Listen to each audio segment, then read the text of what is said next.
Hello and welcome to Self-Generated. This is the introductory episode of my podcast. I'm the host and creator, Steve.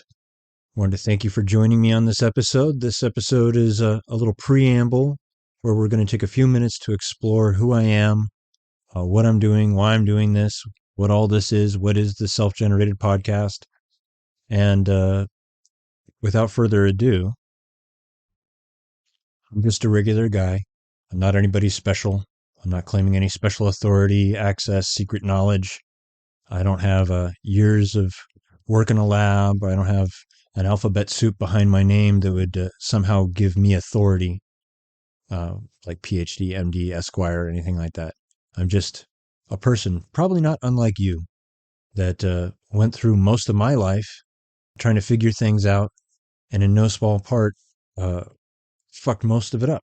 Or at least in retrospect, I didn't go as smoothly, most of it didn't go as smoothly as one would have anticipated or hoped or dreamed. And I'm a 40-year-old guy now, in my 40s, and I spent most of my adult life trying to figure shit out, finding success, things like getting married, owning a home, finding career success, being top 50 sales in the US, doing, various promotions, what have you, corner offices, the accoutrement, being on Wilshire Boulevard, all sorts of stuff. And I did from car sales, advertising sales, spot TV, a smattering of things. And I was able to make do in most of them and make money in most of them. But the problem was I hated most of them. The more success I found, the deeper down the rabbit hole I went.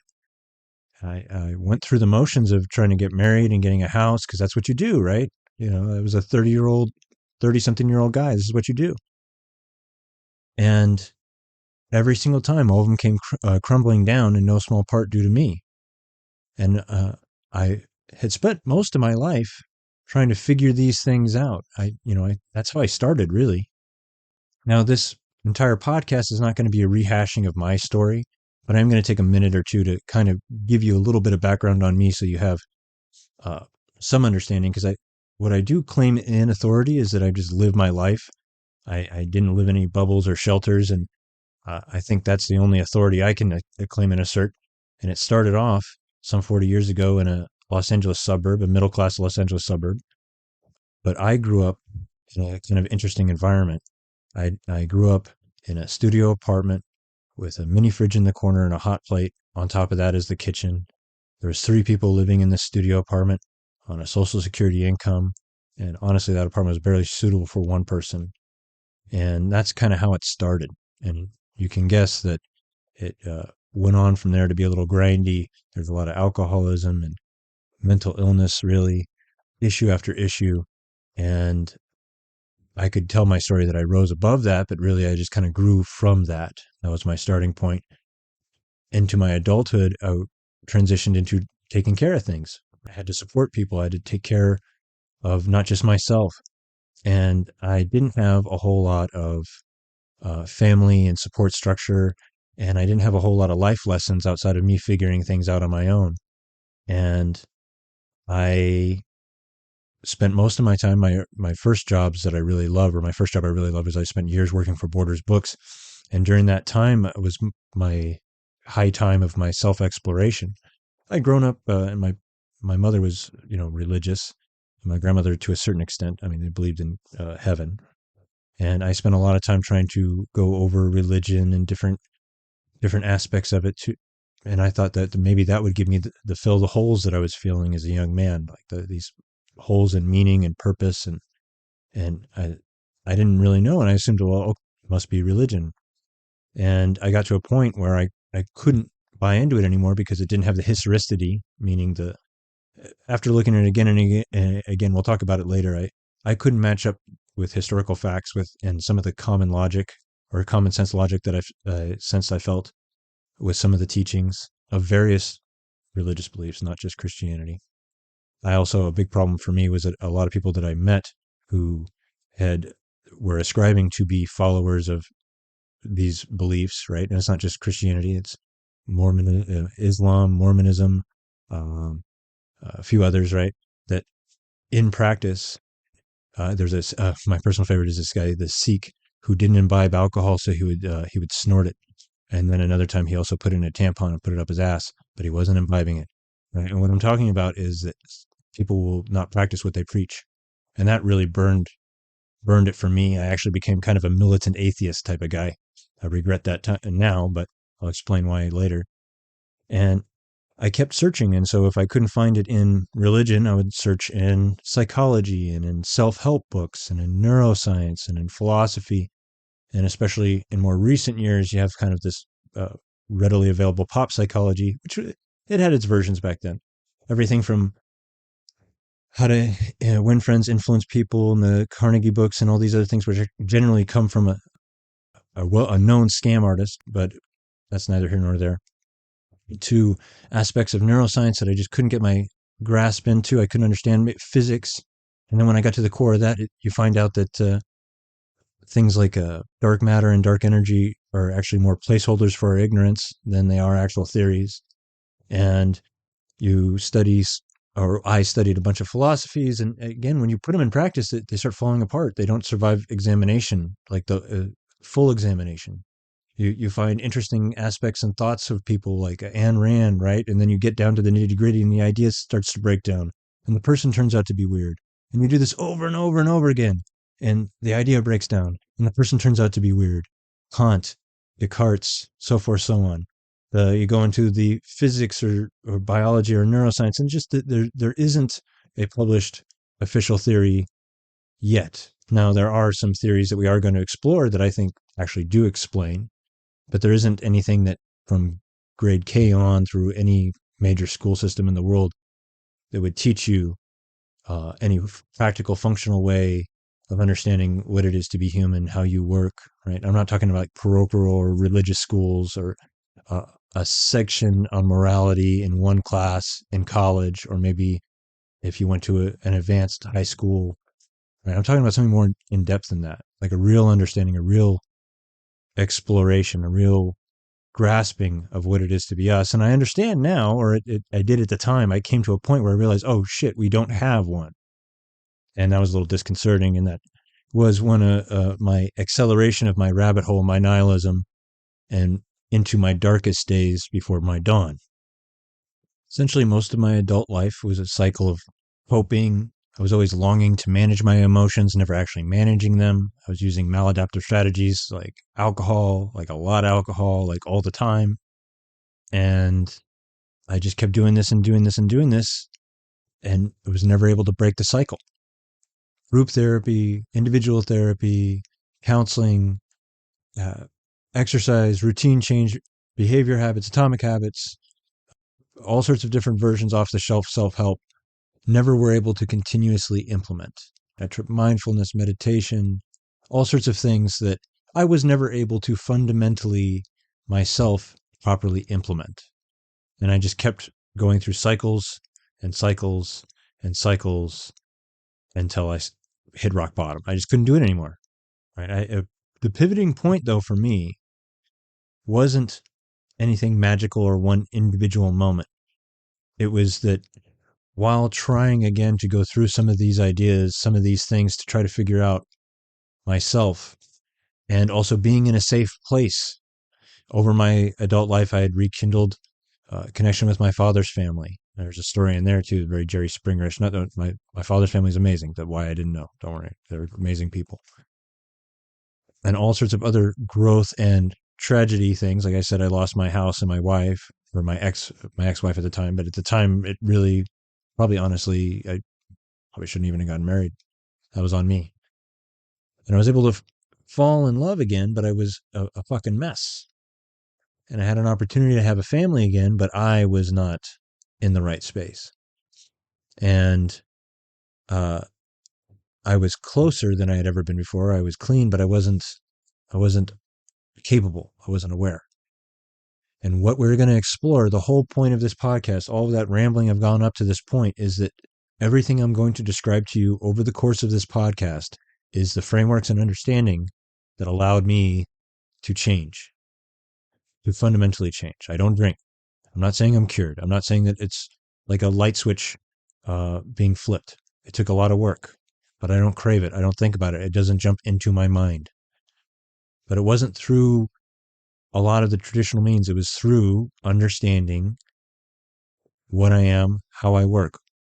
What do I mean by that? I mean the actual technical ways in which things like my emotions that I couldn't manage, where they were coming from, what they were reflections of. Me changing my perspective of what they were to something that was more logical and manageable gave me the framework and the footing to look at them, to alter the way I dealt with them, to take charge versus just trying to enact some page of a book or some mantra or saying that I couldn't find the connection with.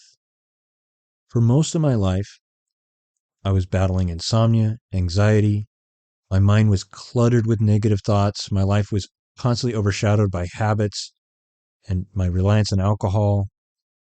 And through all that, my addiction, my inner turmoil was slowly killing me. And the way I was able to slowly and surely release it and let go of it was to understand that there is a natural and rational way in which I work. And then I had my current wife and my loving family that I have now. I'm a stepfather. I have purpose. I went from being not able to go to sleep any given night to now it's a problem. I can put my head on a pillow, bam, anything but a plane.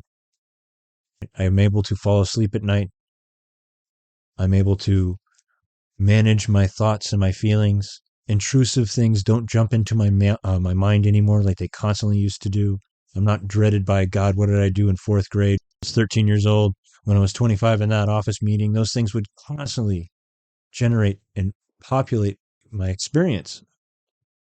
They don't come at all anymore. And even if they do, they pass through me like a wind, not by magic, because I feel I don't experience them the same because I have changed the way in which I look at them.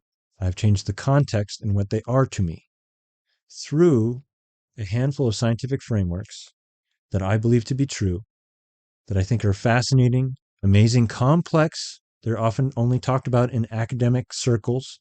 So most of the information that's out there is dense and it's hard to process. And in all honesty, I read a lot of this stuff years and years and years ago, and I didn't fucking get it at all. At all. It wasn't until putting some miles on, seeing it from several different perspectives. I needed to live a bit more life. I went back to it, and all of a sudden, as I read it, it was a totally different experience to me. I had read those words before when I'm talking about Andy Clark's books. There's several talks about Neil Seth, his book. I'll leave references. It was a very different experience for me. And that's what I'm going to try to imbibe unto you. I'm going to try to take the way I sample the world now, the way I see things now, the frameworks that help me get there, and I'm going to try to share them with you. I am not some sort of specialist. I am not a media guy, as you might be able to tell. And to be completely frank, I don't think we need any more of that. One of the core problems with the way things are and the way we are is that no matter how great an idea is, it has to come to you through the form of content, some sort of packaging. If it's in a YouTube video, it's got to be, if it's over 15 minutes, there's a couple minutes of new, information in there wrapped in a bunch of other stuff so that they can put out an episode a week. And I don't blame them that everybody's working the system how it works. I get it. There's nothing wrong with that. But we can't expect that to be truly helpful. We can't expect something that is a commodity to always have our best interest at heart. It's not to throw out commodities. It's just to be able to look at things for what they are. And I feel that that's what I'm able to do. And in self-generated podcast, we're going to try to do a meandering exploration of what it means to be human, how we fundamentally work, a handful of scientific frameworks. And then we're going to look, if those are true, then how do they explain everything? Society, how we work, our history, what we're doing right now, what you're doing right now. And I think we can do that. I think that is practical and helpful. And I think that is within my capability. I believe I can share it in a boiled down, simplistic way that an average person can understand. But most importantly, not just understand, use, utilize, take to their own advantage, change their life. Now, we're going to do 3 episodes at launch, not including this one. This is just kind of a bonus episode. They're going to go over the keynotes of what I'm talking about. But obviously, I need to kind of touch on them. This is an introductory episode. So I'm going to do an obscenely short version just to give you an idea. And when I'm talking about the key concepts that we're going to explore, the scientific frameworks of how we work, I'm talking about the free energy principle, which is active inference, predictive processing. That's a way of and how we think. I'm going to talk about embodied cognition and something called the extended mind. So I know that's just kind of like a big drop of information right there, but don't worry, we're going to go over it over the course of the podcast. Those are the terms that you can pop into Google to take a look. And I know it sounds like Star Trek technobabble, but again, they're just the names of theories of consciousness, theories of how things work, minded things work. And so the short version of active inference is that it's a way to explain self-organizing complex systems. It works for living things like us, our cats, dogs, other animals. It works for organized living things, so like us, our societies, ant colonies, other living systems. It works for non-organic things like artificial intelligence, AI. It's the core mathematical concepts that govern machine learning. And what we're going to explore over the course of this podcast is how these things, if they're true, how we can see if they're true through our own actions, our own thoughts, and what that actually means. And so fundamentally, what it does explain is that your sensory information comes in. Your brain's purpose is to figure out what all that stuff means because it doesn't have any labels. Your brain's locked in inside of its own skull. And so when that stuff comes in, it's got to figure it out. And through a process of prediction, meaning hypothesis, figuring out, learning, we use a lot of different terms, but essentially it makes a model to try to figure out what this sensory stuff means. And then through years of development and learning and interaction, we create models of the world that are really what we react off of versus us reacting off of what's happening in the real world. And I know that sounds kind of heady. That's why I need at least 3 episodes to start it. Now, these ideas, these principles, there are some names that you, if you want to Google and take a look, Carl Friston, Andy Clark, Anil Seth, Lisa Feldman Barrett, I like her too. There's a ton of others, but those are the people that if you just want to take a moment, take a look, they're out there. They'll explain some of these ideas. The next key one is embodied cognition, the idea that there's something specific and unique and important with how we think and our bodies. Is it that there's this little mini version of us sitting behind our eyes in a little chair, somehow viewing the world on a giant movie screen behind our skull, like a mech controlling our body, right? No. But we do at some point kind of feel that way, that it's almost like an avatar. But the reality of it is that there's much to our emotion and our physicalness to our actually way we think and who we are than we acknowledge. And that's one of the things that embodied cognition touches on. Like the idea that you couldn't watch a YouTube video alone and dance, right? You wouldn't be able, you'd have to practice. You'd have to see yourself. You'd have to do repetitive motions. You'd have to get correction, right? Because you'd have to update your model and your understanding of your body. It's not as simple as I can do it. And there's something to that. And there's something to that in how we work that we don't explore. Same as when we talked about active inference and predictive processing, is that it talks about how we make models of the world. It also says that our actions are, in a way, a form of closing out predictions. It explains that a lot of the things we feel are reflections of our models of the world, not necessarily things that are going outside. So things like emotions are more representations of what we think is happening than actually stuff that's happening to us as we kind of generally think about it and describe it. As important as what's going on in between our ears is, and the fact that that's connected to this big meat sack that is our body, a lot of our world, our thinking, is outside. Now, this is Andy Clark's extended mind. There's a few other people who talk about it. Some people think it's kind of spooky action at a distance, talking about thinking outside the body, but just think about it this way, is that your outside environment, has a direct reflection on your psychology.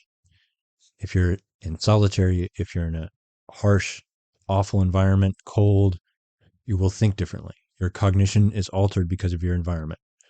People in your environment are part of how you think. And one way they directly describe it is in relationships to phones. You don't remember how to phone numbers anymore, but you know how to use a phone. I would like to talk about navigation. People don't remember how to navigate places anymore. They know how to use devices. That there's something intrinsic to human thinking, maybe all thinking, and how we offset some of that to the outside world. I think that extends to institutions, our friends, our family, and technology. Basic idea is that the outside world and a lot of the things, how we think about them, is just as important as the stuff between our ears. And I guess at the core of self-generated podcasts, the whole point of all of this is that I'm going to try to take those core concepts, active inference, predictive processing, as a framework of how and why we think, how minded things work, that our senses are based off of what we believe is going on, our perceptions, all of these things. And I can prove that to you bit by bit. It's not just something on a paper. It's something you can literally see yourself. You can literally experience yourself if you are willing. And this is the core part, is a lot of this stuff I had seen. And honestly, if I had run across my podcast right now, I don't know if I would have listened to. I don't know if I would have heard, because now I understand that when I experience things, it's just as important as what I believe to be true and my willingness as the factual information. The truth could be sitting literally in your lap. And if you're not built to see it, if you don't allow yourself to see it, it'll be invisible. It might as well be invisible. That's a funky idea. And that's why we're going to need a long form podcast in order to explore it. Now, if you've liked what you've seen so far, if you've liked what you heard so far, please do the right internet thing and like, share, subscribe, leave a comment. If you're on the YouTube, leave a comment. Join us on our socials at Self-Generated Podcast. We have a subreddit. Most importantly, I'm launching a Patreon. We're going to have early access. We're going to have live streams on the Patreon, no ads. And I'm assuming that's where the majority of my time is going to be spent outside of actually recording episodes, because I work. I would love to do way more. I would love to do multiple episodes a week, live streams, all this type of stuff. But I also, like you, live in the real world, and I have to apply what's really happening. I got to work. I got to do things. If I get enough of an interest in this and we can do this full time, then it'd be awesome. I'd love to do that. But it's not just about content or eating 30 minutes of your time. All right. So I can get advertisers. I'm not probably going to get many advertisers for this. It's because it's about you empowering yourself. And that's not really a commodity for most of the way the world works today, if you've noticed. And I'll digress just a little slightly before I let you go to actually listen to the first of the 3 episodes. But what I want to say is that there's a lot of different reasons that I would like for you to listen to this podcast. For me, just some like the practical ones for an average person is, I went from being an insomniac, a neurotic mess, to being, I feel, a good dad, a loving husband, and generally content, peaceful. I don't experience rage. I'm able to easily let go of those things. I'm not fixed. It's not a light switch. Please stress that it's not. And it's not that I'm sure there's environments where it could push me to that, because it's not an on and off thing. But I'm telling you, I was broken. And there's a lot of other people out there, as I was being successful, that were broken too. And a lot of the systems that we live through, when you understand active inference, you understand how important the outside world is to your own psychology and what we do. And you take a look and you see there's some broken things that we're running on right now. There's some issues with society. Fake news, so forth, so on. Doesn't matter left, right. Everybody's nuts. Everybody has an agenda. You can't trust anything. From medical on. You can't trust schools. Have you heard about the replication crisis? All the issues with plagiarism. There's just the certainties we have in institutions has to change. That doesn't need to increase fear. Fear challenges us. Fear clogs the mind. If you like Dune, fear is the mind killer. So But what is fear? Fear is telling you that there's something wrong with what you're taking in versus what you believe to be true. Now, traditionally, what are you taught to do with that? Where are you taught that comes from? That it's a circuit, there's not much you can do about it, that you're brave if you are able to overcome it? Or is it telling you something that you believe to be true? And if you change what you believe, you experience it different. That changed me. That freed me. That gave me peace that I never had before. And I couldn't do it through meditation and diet and exercise alone. Those things now are much more part of my life, not because they alone help me, but they feel like they have more purpose and meaning and because of my mindset, my understanding of what they are, the people in my life. The automatic stuff that I thought I had no control over, I feel was a reflection of the models that I had built, my understanding of the world. And when I was able to unpack that, I was able to be free of carrying those burdens. I think that's what peace is the release of those burdens. The ability to forgive not just yourself, but other people genuinely, not just through verbiage and just acting it, really genuinely experiencing it, genuinely experiencing love. Not just throwing the word out, not just encapsulating it in an emoji, not capturing it for a second. Actually experiencing it, where something else, its happiness, its peace is intrinsic to your own. And that you don't have to put any effort into it. And it doesn't give you pain. I didn't know that was a fucking thing. I thought that was just stuff in Disney movies. I swear to God, I know that sounds fucked up, but I'm serious. I seriously thought that was just shit people made up in movies. I didn't know. I thought I was broken. And for all intents and purposes, I was. I was broken. I was operating broken. I was operating by my own jacked up manual that did not match reality. The issue is that a lot of us do that. Most of us do that. The reason being is because most of us don't know what the actual factual, literal, technical reality of our cognition is. Why you act on anything. What are emotions? How do your perceptions work? How do you see? How do you taste? How do you feel? What are those things? What's the purpose of want? Where does it come from? Why does it come? What are dreams? How can I see something and then close my eyes and envision it? Why is it a little different? Why is it a little different for different people? These things are all answered within an understanding of what I just described: active inference, embodied cognition, and extended mind. Not just like on paper, this looks cool. Like I'm talking about for you, how you act, how you live, how you understand things.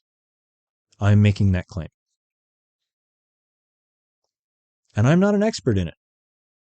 I mean, as much of an expert as anybody else who can read this stuff and follow the same literature and videos and things that I'm giving you.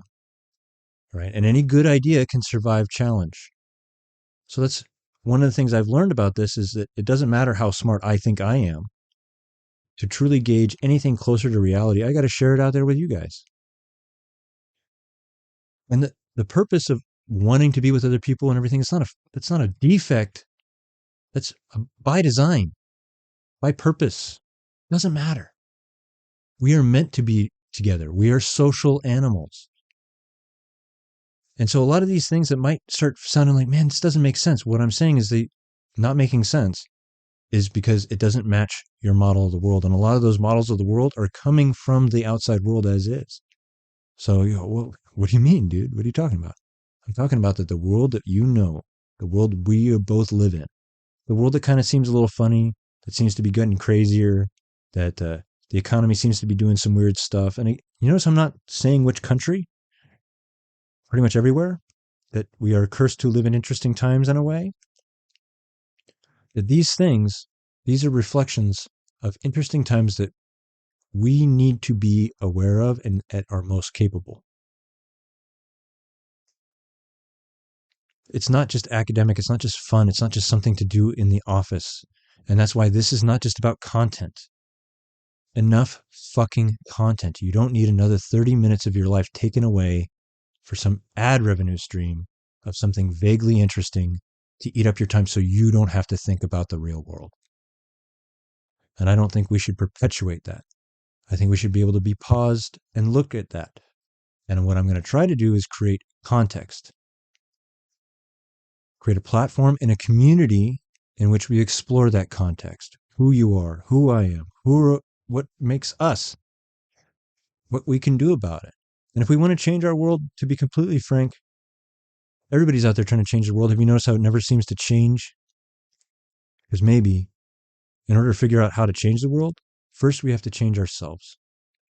If we want to change ourselves for the better, maybe we have to pause, share, really take a look at the world for what it is with each other, through each other, before we can even define better. What the fuck is better? Bigger? What? If we want to save the world, first we have to save ourselves. Like when you're on the plane, you put your own mask on first. And what I'm trying to do is I feel I got my mask on. And you're sitting to my right. And how I'm going to get you to get your mask on is I'm going to describe in the next 3 episodes what it is to see, hear, taste, touch anything, what your perceptions are in the first episode on perception. I'm going to go into the bit more of the nitty-gritty of active inference, predictive processing in episode 2. Try to explain a bit more in depth how we actually work, how this explains our actions, our thoughts, our emotions, our beliefs, will. And then in the final episode of the 3-episode launch, I'm going to do my best to try to marry the simple concepts of active inference, embodied cognition, and extended mind with some samples of how the outside world works, some samples of how I think these things work, to just illustrate that these things have reason to be looked at, that you can experience them yourself, that you can see them in the actions of others, and that you can see them in the world that you live in as you live in it today. And no matter what, in the end, these ideas I'm going to share, I'm going to give references you can check for yourself, but fundamentally, it comes down to if you're willing, because all these sensations, all these ways I describe it, all this stuff means nothing compared to your personal experience. And there's plenty out there in the world that is, in theory, attempting to help you bridge those gaps. But I genuinely don't think that's true. At least I haven't found it. So feel free, if you found something else, put it in the comments, share it. Let's build a community and look together, because I know fundamentally, in the end, that the most important thing in this universe is not actually even you or me. The reality of it is that it's us.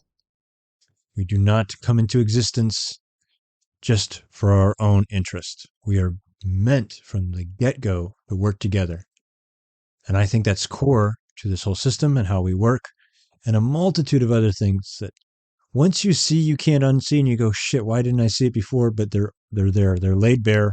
They're all around us. They're working as we speak, even right now, every waking moment. And there's a way in which you can see them. At least that's what I believe. That's what I'm going to try to share. That's what I'm going to try to imbibe unto you. And if you're interested, pay attention. I'm going to teach you how to put on your mask. Self-generated podcast.